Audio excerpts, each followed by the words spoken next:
بما إن أغلبنا عامل مقاطعة وبيدوّر على منتجات بديلة للمنتجات اللي إحنا كنا بنستخدمها على طول، وبما إن الصوصات أكتر المنتجات المسحوبة وبندوّر على بديل ليها، فبما إن إحنا سهل إن إحنا نعملها في البيت فيالّا نعملها مع بعض. لأ ما تاخديش بالِك دي جبنة مشلشلة، حبيت أدّيكِ معلومة كده إنها أحسن في الموتزاريلا ستيكس من الموتزاريلا نفسها، يعني ممكن تعمليها بيها حلوة أوي. أول حاجة هنبتدي نعمل الكاتشب معانا نُص كيلو طماطم تكون طرية ويكون لونها أحمر، هنبتدي نشيل العنقود بتاعها اللي فوق دوّة، علشان لمّا تغلي كويس من جوّه وتستوي وتطلّع لي كل المَيّة اللي فيها.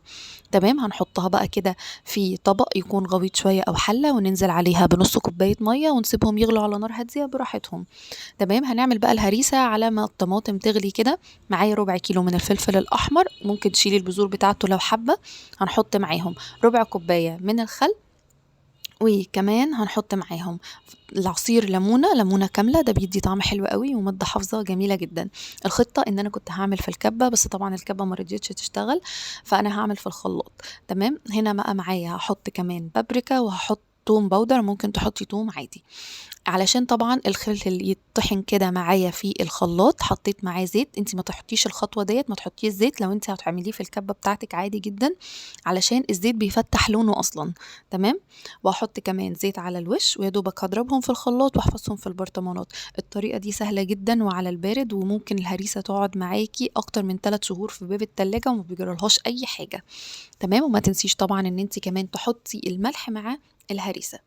هنا طبعًا معايا الطماطم بتاعتي غليت واستوت براحتها خالص، ده تقريبًا كان بعد نُص ساعة. ممكن تطحنيها دلوقتي وتحتفظي بيها في أكياس في التلاجة، كده أنتِ معاكِ صلصة زي الفل.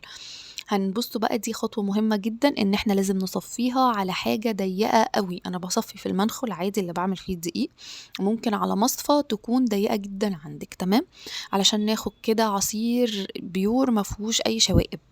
نُص معلقة توم باودر، نُص معلقة بصل باودر، ونُص معلقة ملح، دي مقادير لنُص كيلو. هنقلّب كويس جدًا، هنسيبهم يدخلوا على مرحلة الغليان، هننزل بيه ربع كوباية من السكر وزيّهم من الخل. تمام، حاولي ما تستغنيش عن المقادير ديّة لإن بتطلّع لِك كاتشب مضبوط جدًا.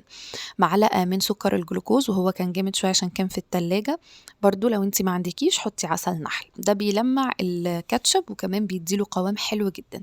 أنا قُلت سريع لإن إحنا في المرحلة دي ممكن نسيب الكاتشب يغلي على نار هادية جدًا لحد ما المَيّة اللي فيه تتخثّر وهو يتقل لوحده، بس أنا كنت عايزاه سريع كده على طول نعمله، فدوّبت معلقتين نشا في معلقة مَيّة وحطيتهم عليه وبدأت إن أنا أقلّبهم كويس مع بعض وسِبته يغلي حوالي 5 دقايق وأنا باقلّب تقليب مستمر كده لحد معايا ما القوام ما تقل.